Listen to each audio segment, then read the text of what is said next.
So what I see when I look across my winding sticks is that there is a little bit of a twist to it, but that's not really the issue that most concerns me. It's that there's a cup here. I don't really even worry on a short piece like this that much about any bowing, which would be this direction. What I'm looking for is that cup, and the cup is up right now, and so what I'm going to start doing is bringing that cup downward until it's ever so slightly lower than the two sides, because that's really when a plane can perform its best. It's when it's riding over two high spots that you're going to see a plane really start to flatten. So I'm going to start out here with my scrub plane, which is set very lightly. I like to set it light at first so I can get a feel for how the grain direction is going to react to my cuts.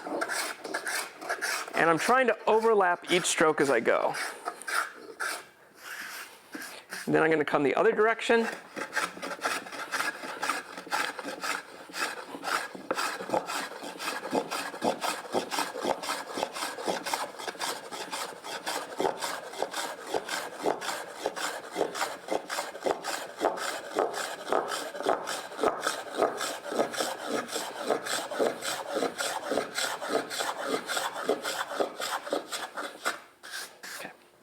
And now what I can see is that I'm getting a nice flat on there. It's starting to register, and it's starting to register pretty nicely. So now it's really just about expanding that area. So what I'm going to do now is bring this out just a little bit more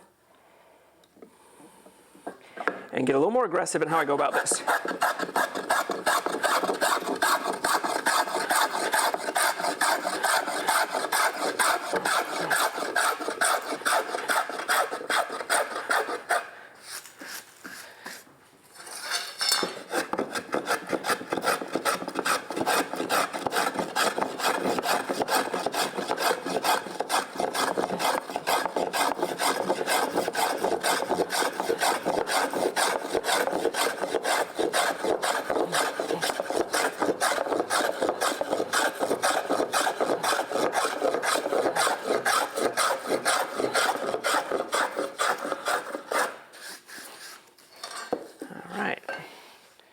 Now that flat is getting wider as I go.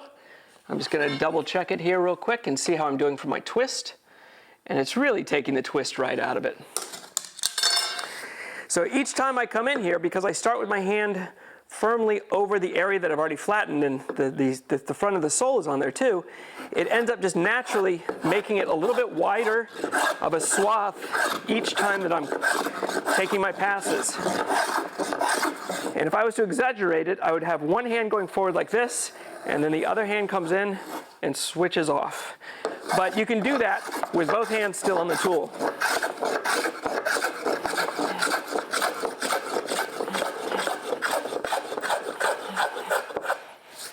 All right.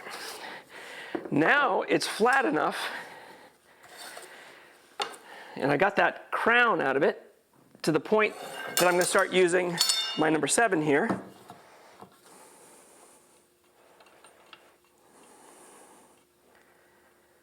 So I'm just trying to get that blade to just peek up from the bottom there. So I can just see it emerging. Okay. A little bit more.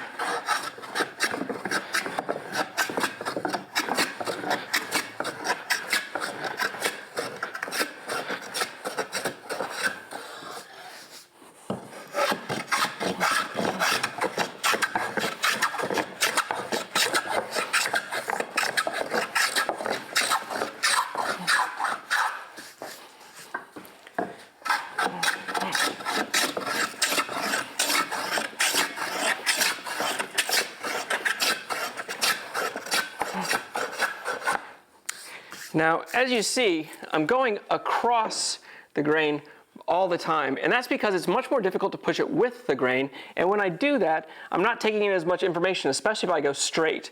So what I'm always trying to do is to push the tool across like this, but at an angle, and that way it's taking in the most information I can get, and then when I switch directions, it takes in a whole new layer of information, and that's why it gets flat.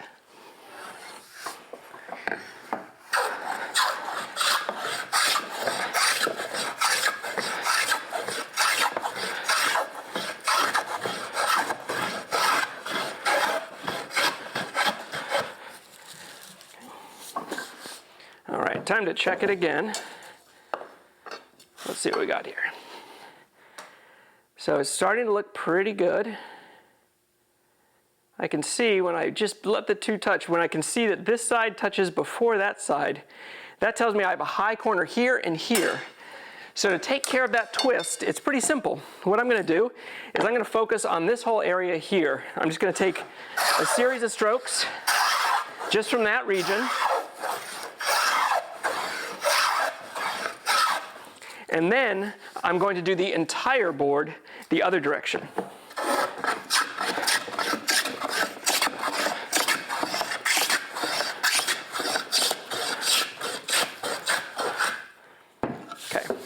So it's starting to look pretty, but let's see if it's flat. Okay. So it looks like I did a hair more than I needed to, actually. And as I look at this, what I want to see is an ever so slight gap in the middle. That means that when I'm cutting, I'm going to find myself at flat pretty quickly here. So what I see here is just a little bit on this side over here is a little bit low. So that means these two corners are now high. So now that I'm getting flatter, I'm going to bring this blade back in a little bit. It doesn't need to be quite so deep. And I'm going to go across again with that same technique. And the less exposed my blade is, the truly flatter I'm going to be getting it. And then I do the entire board this way.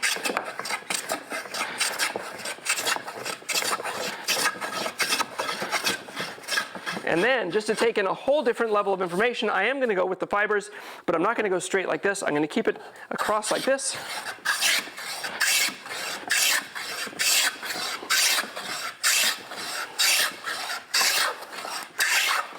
There we go. Let's see what we got now.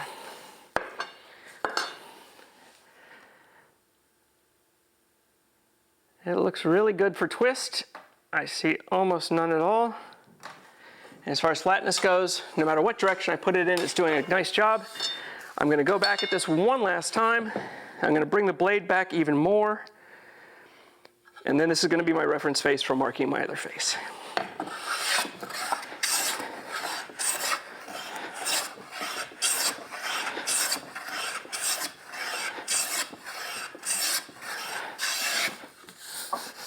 And there it is. So there's face number one. So now that I've got the one face ready to be a reference face, I'm going to take my marking gauge and I'm just going to give myself a fine line that goes all the way around this. And as I go, I like to darken it in so I can see real clearly. You can see I'm going to have to take about 1/2 inch off this board. But a well-sharpened scrub plane makes pretty quick work of that.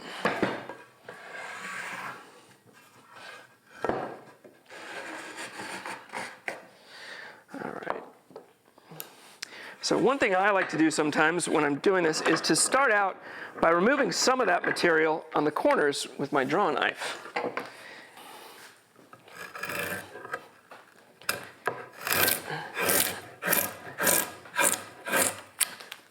This does two different things when I do this with the draw knife.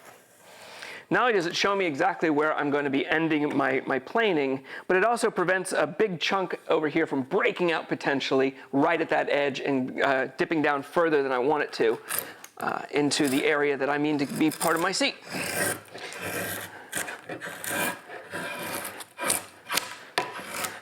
This way I can be very aggressive when the time comes, and when you have this much material, that's what you want to do.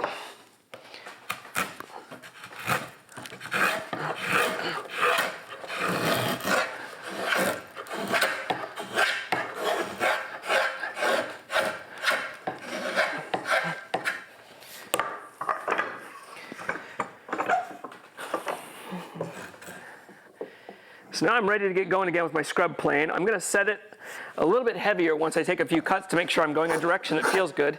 That feels like I should be going the other direction immediately. So I'm going to flip this around.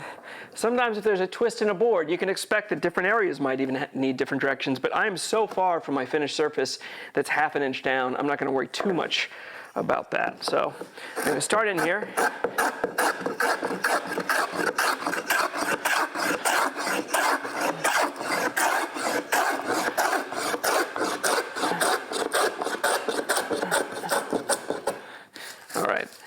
seems very reasonable, so I'm even going to go a little bit deeper because I have so much material to remove. This is where a scrub plane really comes in handy.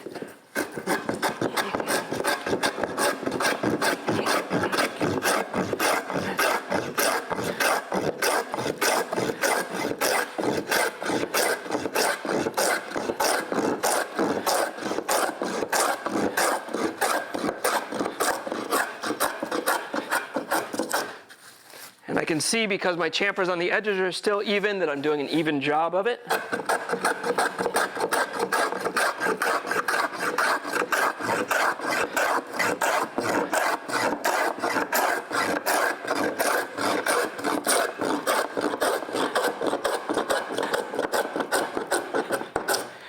And this butternut does not seem to be complaining one bit about the aggression.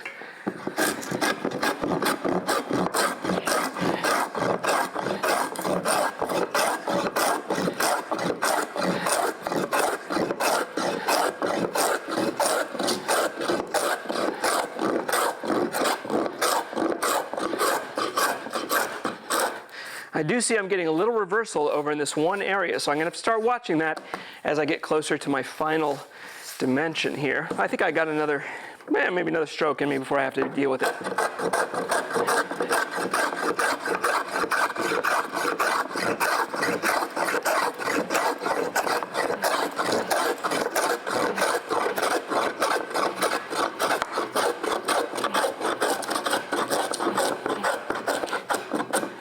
All right, we've gotten rid of a lot of material there. So now I'm going to bring that blade back just a little bit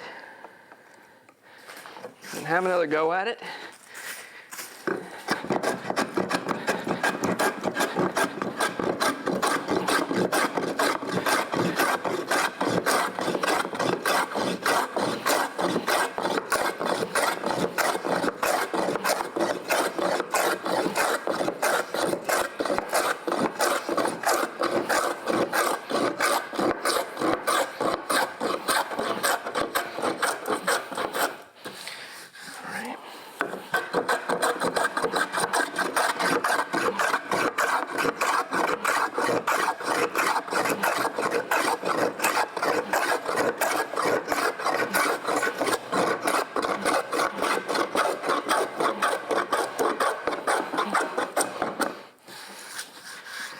Almost there.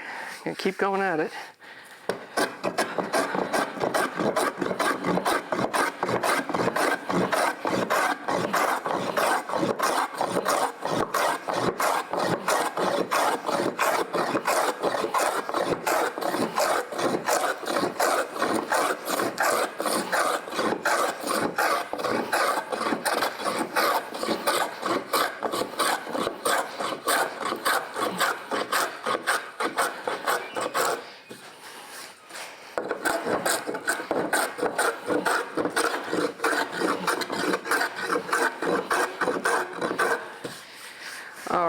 So now, I think it's just about to the point where I'm going to go back in with my number 7 hand plane and start flattening it down.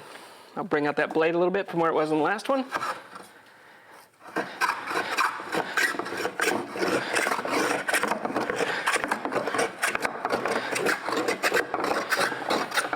So right now it's just cutting high spots, so I'm not getting a huge amount of cut. That's going to increase with every pass I make.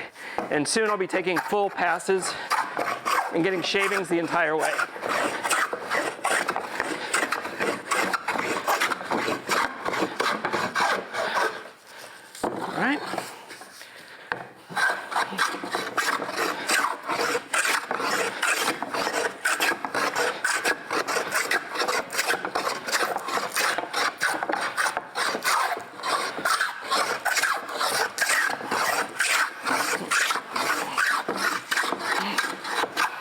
All right. Now I'm going to take a pass right down the line here.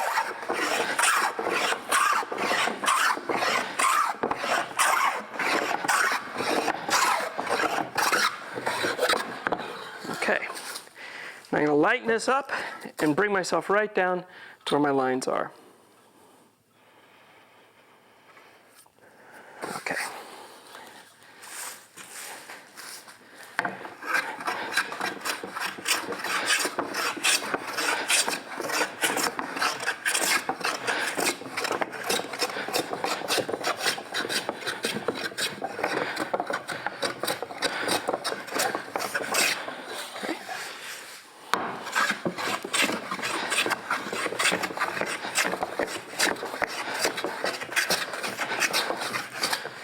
So I can tell that I'm just about to my lines on this side, but back here I still see too much of my chamfer to say that it would be even. So I am going to keep at it, focusing a little bit extra on what happens back here on this end of the board until I get rid of that chamfer. And then I'm just going to carefully watch those lines on the side.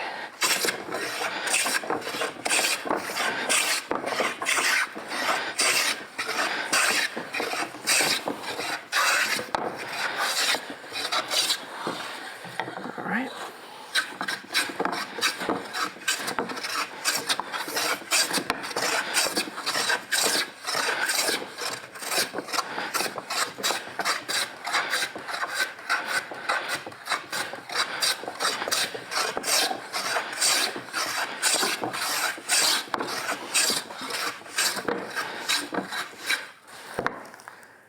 All right, looks like I'm about a 30-second away from my lines on one end and a little bit more on this other.